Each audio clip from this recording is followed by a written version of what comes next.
So, SESQ92, I fought a guy at Texas Showdown today, and he knew every single move I was going to make. Do you have any tips on learning how to change your pace mid-match set to not be predictable? Yes. Yeah. I do. And it starts with your opponent. Usually what happens is your opponent is reading you, but if you can read them reading you, and then have the answer prepared for it, you're good. That's like the short answer of it.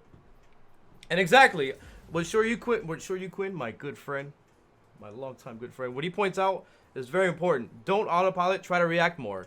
If you're autopiloting, then you are more predictable. But if you, because there is good autopiloting, but it's being able to branch off into the best decisions. But where you're branching off, if you continue to go in one direction, then it's like a different kind of autopilot. Then you're being predictable, and then they can see, how to counteract you. But you can use visual cues in the match to see what's on your opponent's mind. So what you can do in the neutral is like the initiation phase. The whole guessing game for this, that's how it all starts. It starts with neutral. And controlling neutral in this game is incredibly difficult. It's kind of possible, but there's a lot of guessing that's involved within this phase too.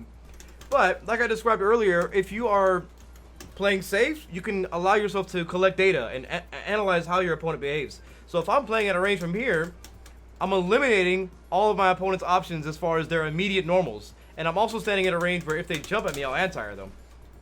So you want to know where their normals will hit you. So Sakura, her standing roundhouse is going to be right about here. So I want to stand outside of range of that and then see if he does it or not. And then I might make some liberal choices of my own. I might jump at her if I'm anticipating that she's going to use it.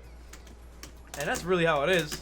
You got crush counter normals in the mid-range. Somebody jumps at you and punishes it, or you punish them for jumping. But to assess that whole situation, you can just stand just outside of that range. And this is where you see a lot of people wiggling around. You'll see people wiggling around the footsie areas because they're examining what their opponent's behavior, their tendencies are. And that's why this button here for Old Zeku, it's pretty good. It actually has more range than anything else I can do. So it gives me a meter stick. What does my opponent want to do? And then it also gives my opponent a reason to jump. And then when they jump, that's when I get this. So influencing how your opponent wants to behave is just as important as controlling your behavior and then how they perceive how you're going to behave. But does that make sense? Was it digestible? The other thing that's very important is to be extremely specific. Like when I described this earlier, specifically Sakura's roundhouse, and then maybe her crouching roundhouse as well. I want to stand outside of range of that. Be very precise in what you're looking for. And also Sakura has fireballs too, so that could give you the reason to jump over or stay there. And then if she's charging it, she's being really maybe overzealous, but that could be a decision driven by your tendencies. But you're always reading somebody. It's not necessarily guessing all the time, but you're always thinking about what they want to do because of what you could potentially do. And that's what helps you become better at being less predictable, is understanding what they want to do. You have to flip it a little bit. And if you are incorrect, this is kind of like a side, maybe. Have an intention and be honest about the results.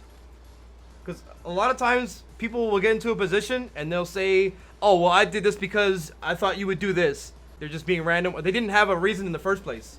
So have a reason, and then the result, match it up and see if it works and if it doesn't. And then have a reason. That's very important.